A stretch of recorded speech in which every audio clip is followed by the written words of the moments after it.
So hello everyone. I welcome you for my video reflection about my assignment 3.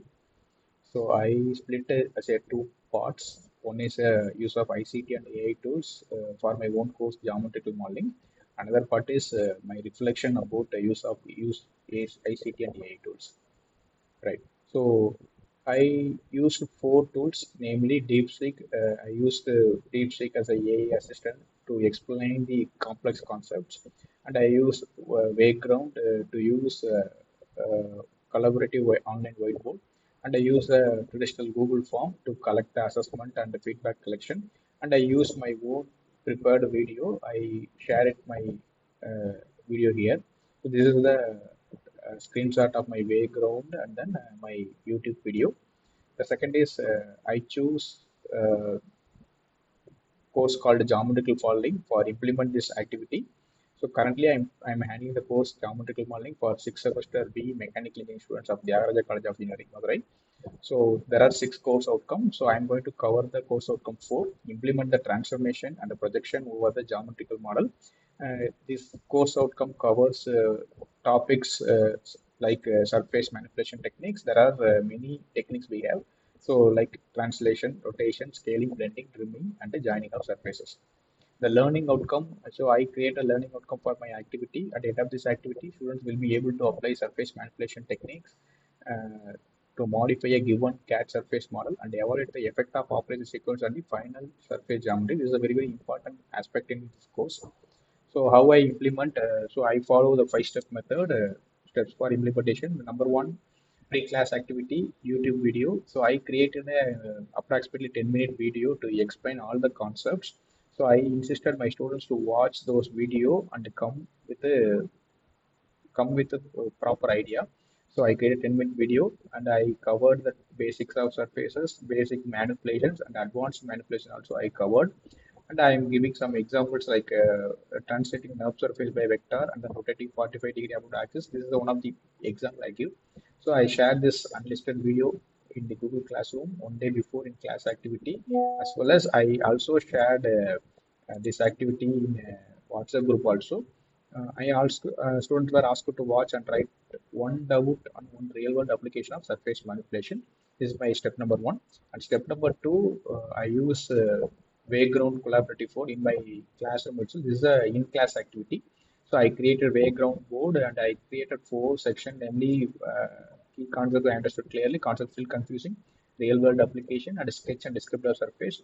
So I assume that students are watching my video and they prepared well. So I share this uh, collaborative board in a QR by use the help of QR code. The students are joined and they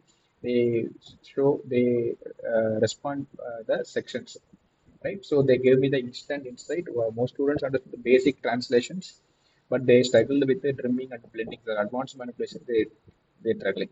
And I use Deep AI for live clarification. So I projected my screen and opened DeepSeek. So I typed a specific question that appeared most on background. So that as examples are explain the surface trimming and blending in geometrical modeling.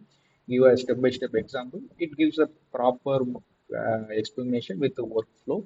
Again, it creates a very good understanding. The students understand very well, but I insisted the limitations of AI also, right? So we should ensure what are the AI skills you need to ensure with your textbook and other references. So I also clarified with the limitations of AI, and I use to collect the assessment and feedback. I use a Google form. I shared a Google form with the 6 multiple choice questions.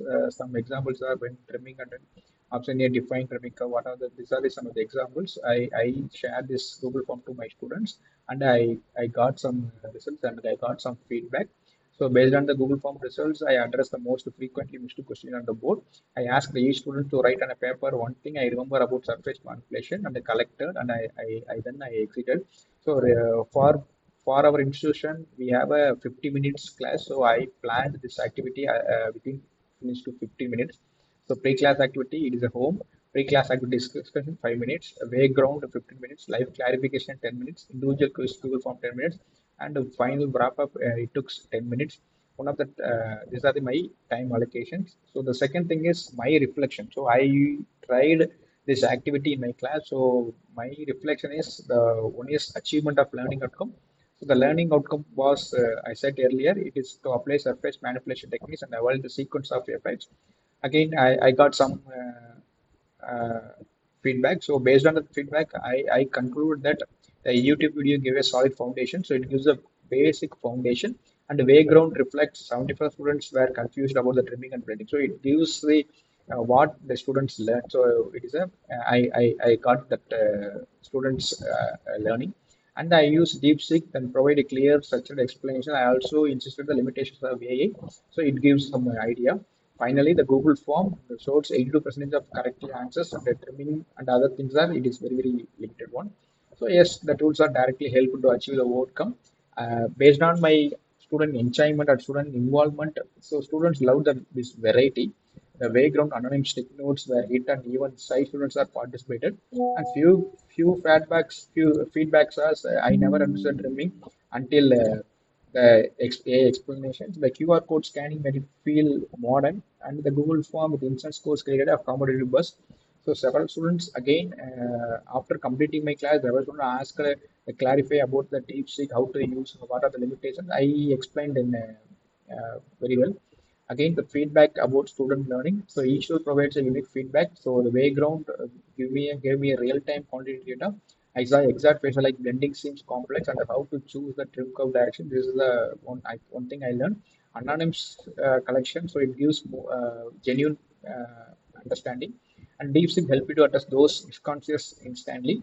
And Google Form gave me individual quantitative scores.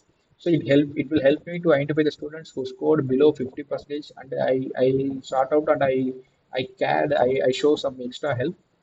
So this anonymous combination of anonymous board and personal quiz user individual feedback, and I felt some limitations or I say gaps observed.